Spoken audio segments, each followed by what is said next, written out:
Most of the things we want cannot be purchased. But we have been socially conditioned to go out and buy the thing we think we need, but we compromise because it doesn't really exist. So we buy something similar. So what is the solution? The solution is DIY.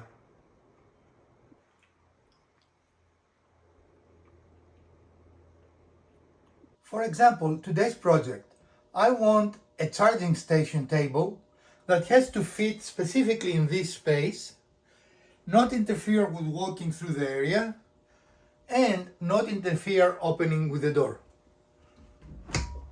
Opening with the door? Opening the door. Opening with the door.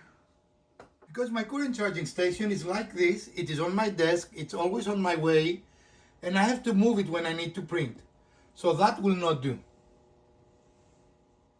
So we'll first try and find if there is such a thing that we can purchase right away, but I doubt that it will be. What do you think, Mrs. DIY? We can try, but you know, we spend a lot of time looking for just the right thing and often end up disappointed.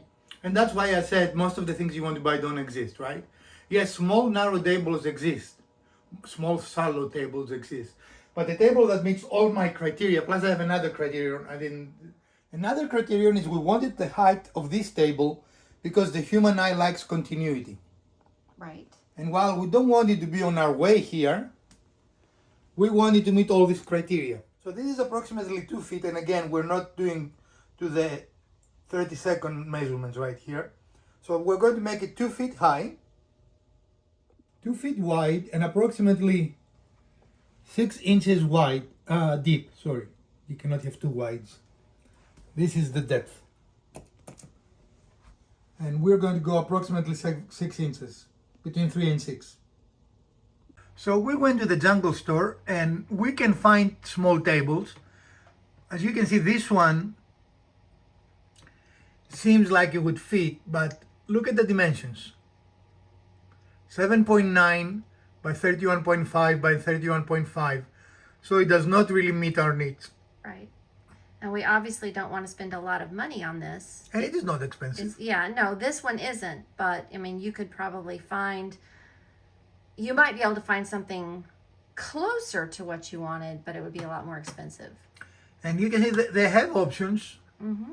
Some of them might not stylistically match your decor, but none of them match our desired dimensions. Right. All of them are too tall, all of them are too wide, all of them are too deep. Here it is, exactly where we needed it. It's not in the way of us walking into the room. It's not in the way of us opening the door to the closet. Fantastic. Right? Nicely organized closet. Very nicely organized closet. Mm-hmm. So, even though we couldn't buy it, we made it happen. Mm-hmm. So as always, stick around. We're going to show you how to build something like this, and you're still our favorite viewer. One of the problems when you're doing DIY and you're looking around your home, deciding how you're going to solve a problem, and you're looking at what you already have, you find problems like this. Additional problems, more things we need to fix. Yay. So our supervisor is here. And he's not DIY. He was born the natural way, Yeah. by paying money for him. He's paying close attention to our plans. And we, once again, ransacked our scrap pile, and we found some things that we think are going to do. The benefit of scrap wood is, of course, it comes pre-finished. It might, if you It finished might, it. yeah. Some doesn't. This was for another project. But it matches the color that I usually Yeah. use on my desk and in my office. And we have to cut it to width. And that's about all we have to do to this one, right? Yeah, it's slightly deeper than what we originally planned, but it's definitely going to work in the space. And if we really are married to those dimensions, we can cut it. We can cut it. And this one was treated with shusugi ban rather than the stain that we have in the office, but it still goes very well. So we are going to do a quick blowy here. If it Maybe. works. Well, it's fully charged. Okay. User error. I don't know if you caught it, but there was a lot of blowing. Let's see.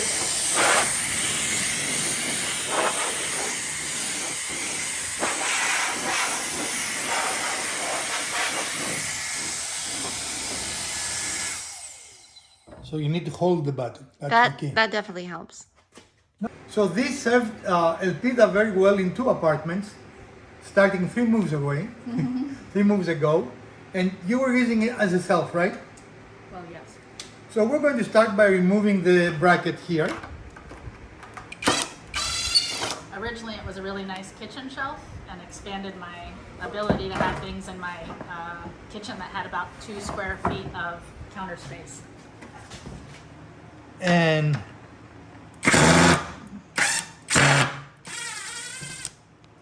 for our purposes, the holes don't bother me at all. In fact, we'll probably put more holes, right? Yeah, we will. So first step, we're going to cut it to width. We're going to Suzuki bang it because we're going to have a clean cut here. Let's show you that. We are measuring only because, you know, we have a really good idea of the size that we want this. We want it to be very similar to the other piece that we have, and also to fit in on the short wall that we have. So we're gonna, you know, we're measuring, and then we're gonna cut. We're measuring to approximate those, right? We're not. Yeah, Don't care to be yeah, exact. it doesn't have to be exact. And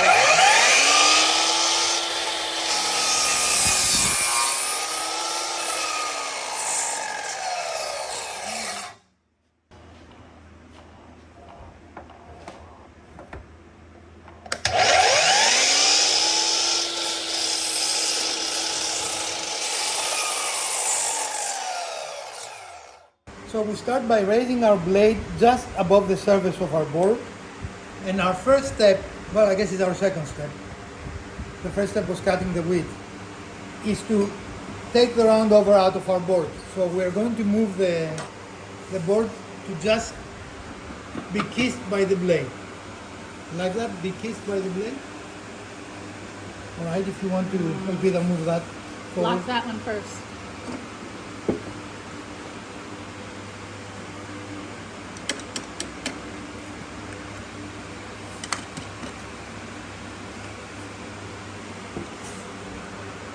All right. What's that? In this step, you want to remove the round over and as little of the wood material as possible while having sharp edges. As you can see here, we remove very little material, and that's what I mean by kissing the wood. You do not want to cut a lot of wood, only the material required to remove the round over. And you can clearly see here we end up with a nice edge. Now in areas that you might not end with a nice edge, you might need to remove more, or in my case I think it gives character to the piece, so I leave it like that.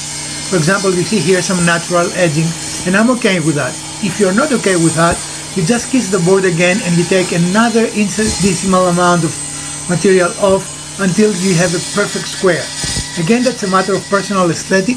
There is not a right or wrong approach, and my hand is not really that close to the blade as it looks here, so relax. I've done that for many years and I am fairly safe.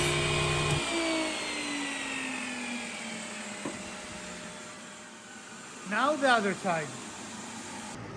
So as you can see, we have very minimal waste. The blade's width plus this, right? Which is very tiny. Yep. Very. So now that we have the round over moved away, cut off. mm-hmm. Hards are word. Hearts are word. Words are hard, man. So the next step is we're going to try and figure out the dimensions we want for the legs. So let's try this first. It's not bad, but it may be a little too large. Elpida, what do you think? I'm not sure of the scale of the thing you're trying to do, but it This does is the look, top of the table. okay, it does look a little bit like Yeah, it's that. overpowering for the board that's going to be the top. And how about this? That's definitely better. More better? So, no, just better. No more better. Right. All right, so we'll use that as our beginning metric. So we're using the piece that we decided looks dimensionally correct as a leg, and we're using it to set our tables on. And then we're going to we'll start with our scrap, and we have set our holder upper there, and we're going to cut.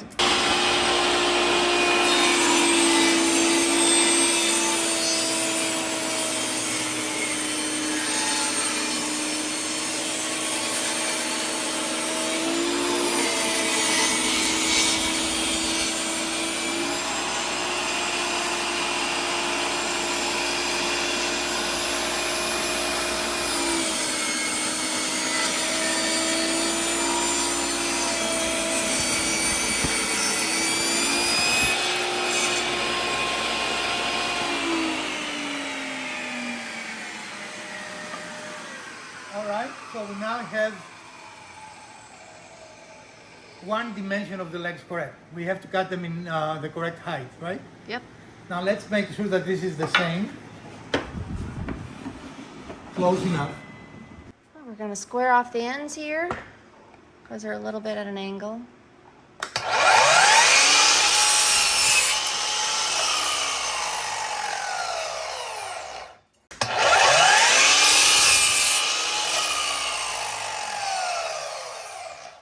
So this is 2 legs. Now we need 2 more.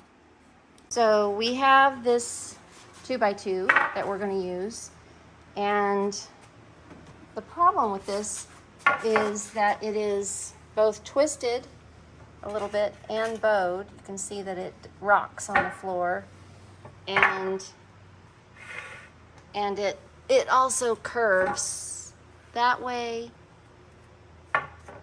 And yeah, it has some play. So because it's long, that shouldn't be too much of an issue. What we'll do is, the ends are fairly straight. It's somewhere in the middle that's most of the problem. We're going to go ahead and cut a piece of length that we need, and hopefully that will solve the issue. We're using the piece that we just cut as our guide and putting that right up there. No need to make a mark. We are not measuring, we are using the same for consistency.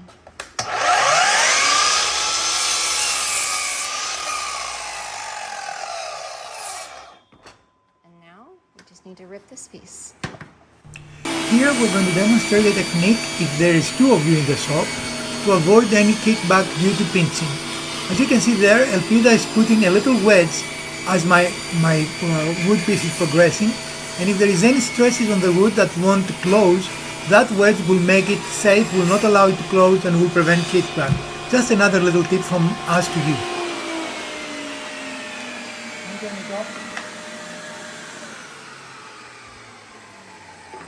So this piece was slightly wider than our original, so we're just going to take the extra off of this last half. Always making sure that the guide keeps it exactly where it needs to be.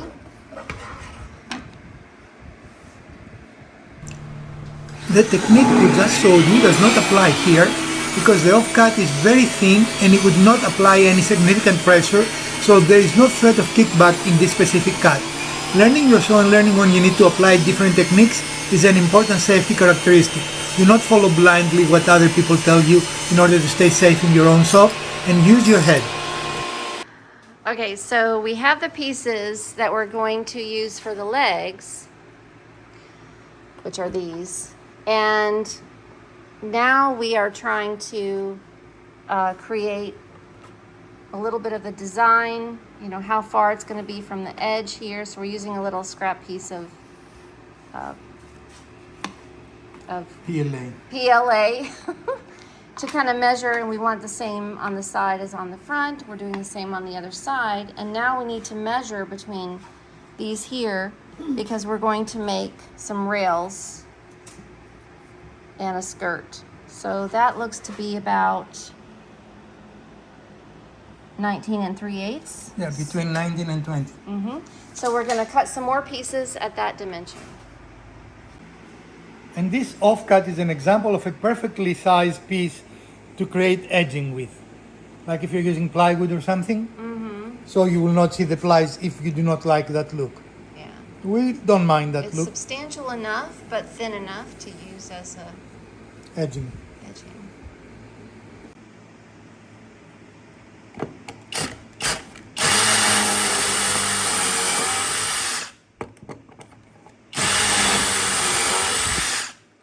There are many ways to make joints, but for a quick joinery, there is nothing faster than the pocket jig, the Craig. Not the Craig, the Greg, the Craig. You always want to make sure that whichever side of your piece is going to be showing is not the side you put the holes in. So we've made sure that this rounded side is to the back of the piece, and therefore we can put holes in it. Unless you want it to be a point of interest. You know? Yeah.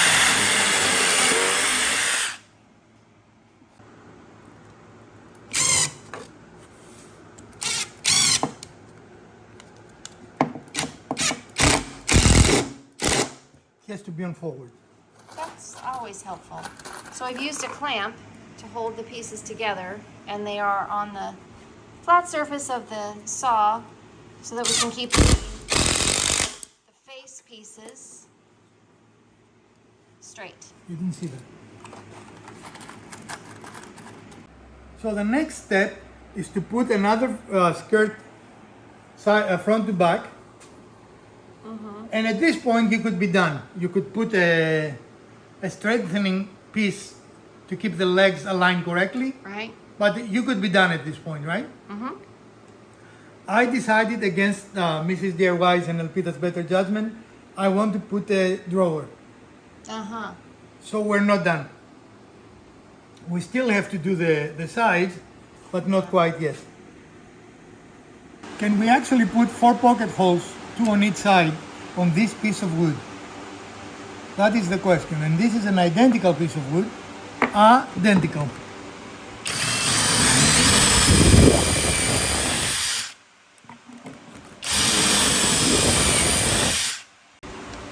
Hang on.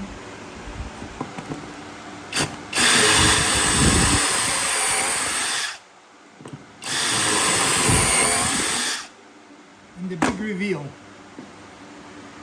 Pretty! Ta-da! Okay. So back-to-back pocket holes on a small piece can be kind of tricky. We did it, and we're going to try it because that's the kind of rogues we are. We'll see if it works, but if not, we'll come up with a different solution.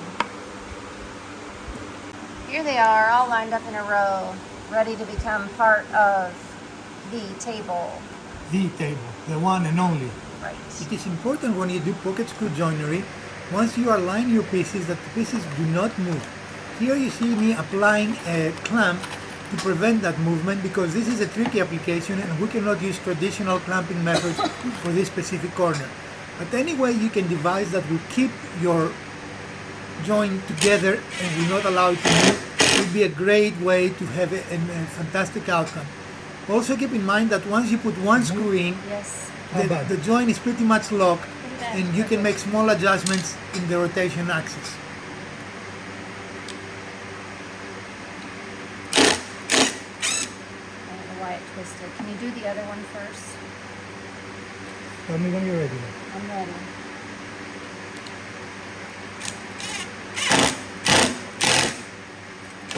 Move. No, it's good. We probably have to put a decent amount of force towards it. Hold on. You want to turn this on? It is on.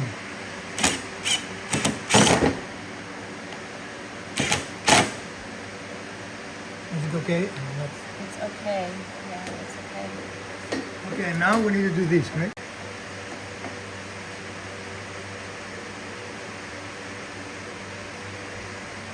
That looks good to me. No?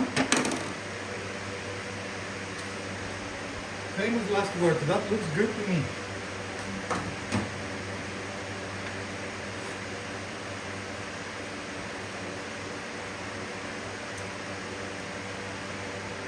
Tell me when you're ready. Ready? Do you care which one?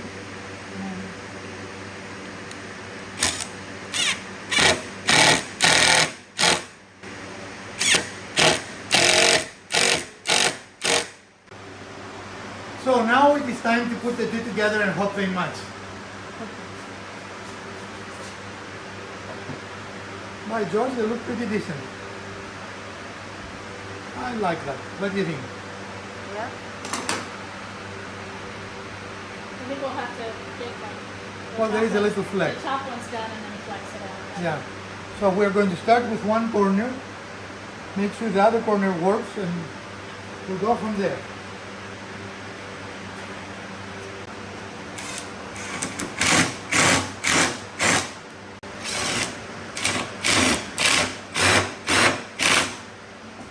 Now, so let's do this corner.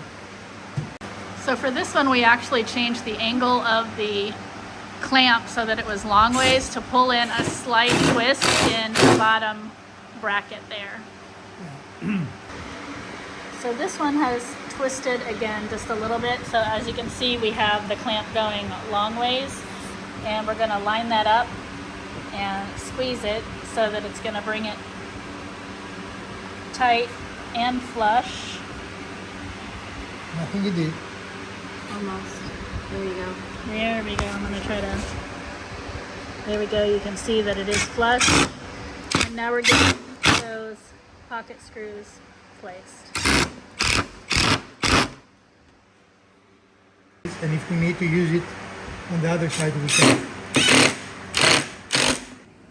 So our frame is ready, and you can see it's a very cute little thing, a very cute little table. And then you can finish this, put the top, and you're done.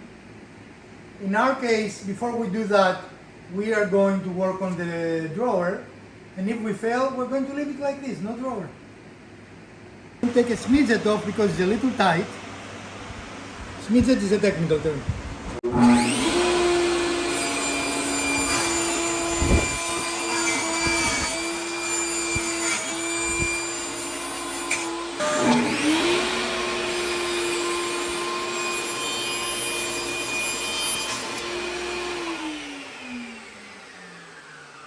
Okay, so we have cut the bottom of our drawer. Now we have another scrap piece that we have aligned here on top of this, and we're going to scribe a line so that we know the height of the drawer front and also the drawer back. So this line has to come to the right of the blade, otherwise we're short.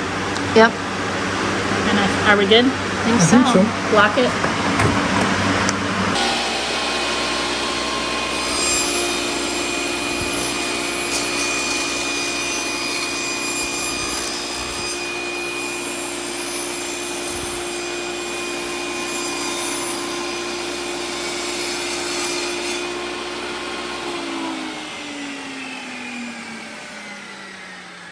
Because most of what we do for the drawer is with used plywood, not used, scrap plywood, we're going to do a little bit of an unconventional thing here.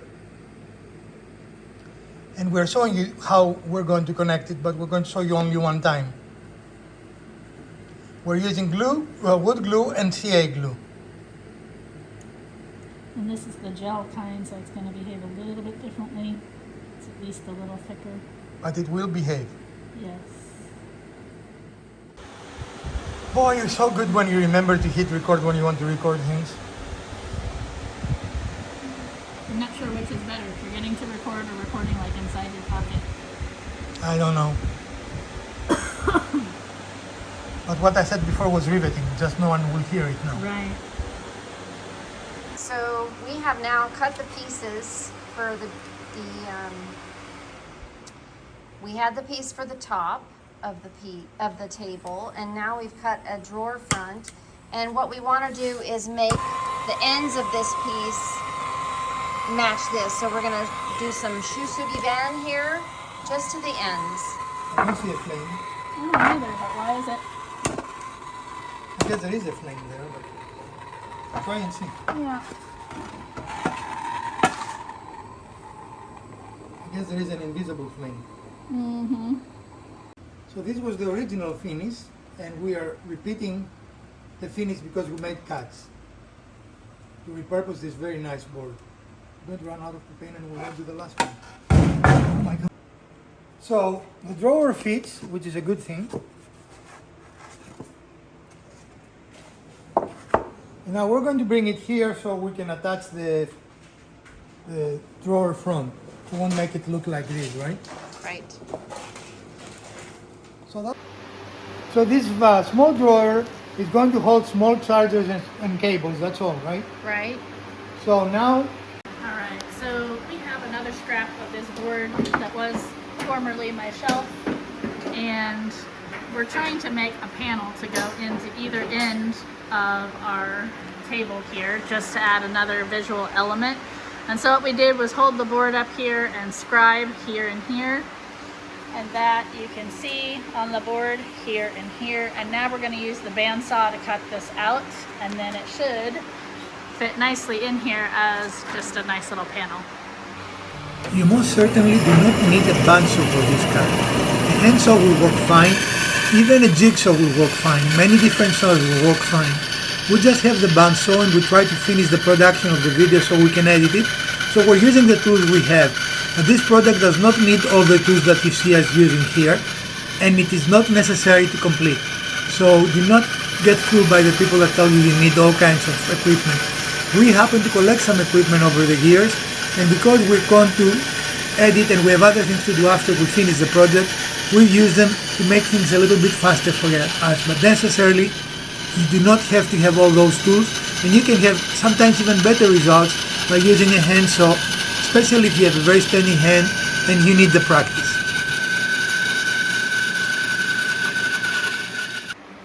So the first side is done. It's fitting in there very nicely. And the second side, we're now holding this up again. I think we want a pot roll. Hold still.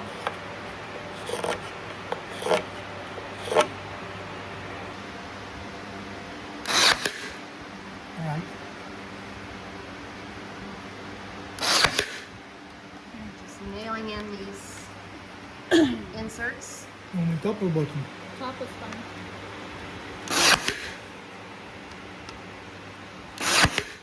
Perfect. It's made quite a lot of difference actually. It does. It makes a big difference.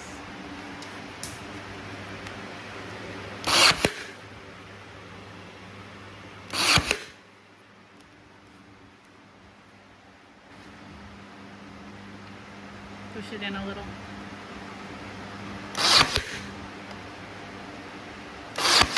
Ooh, that one came out, of course. Both is good.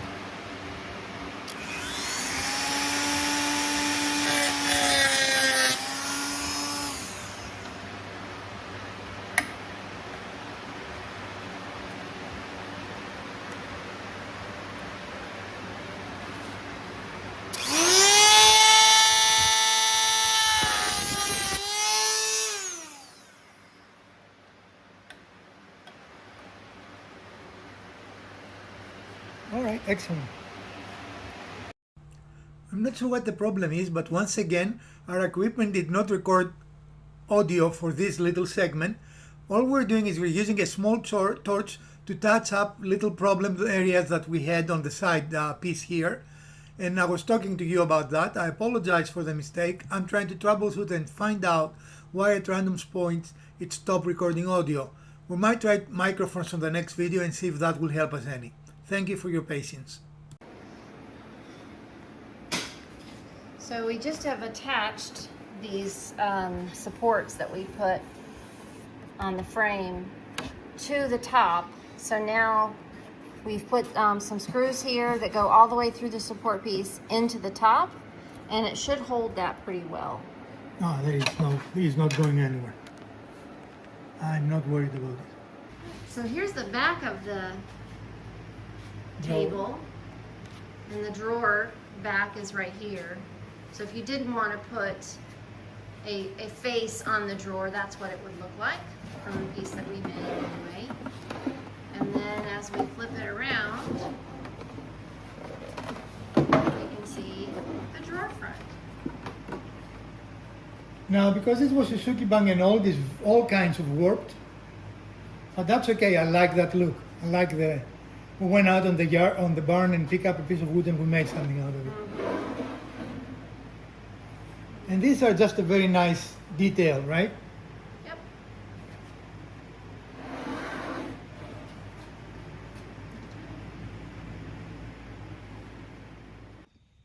So, this would have gone much smoother had we have really straight boards. Right. Always helps. This board was old and capping, but it was a reuse.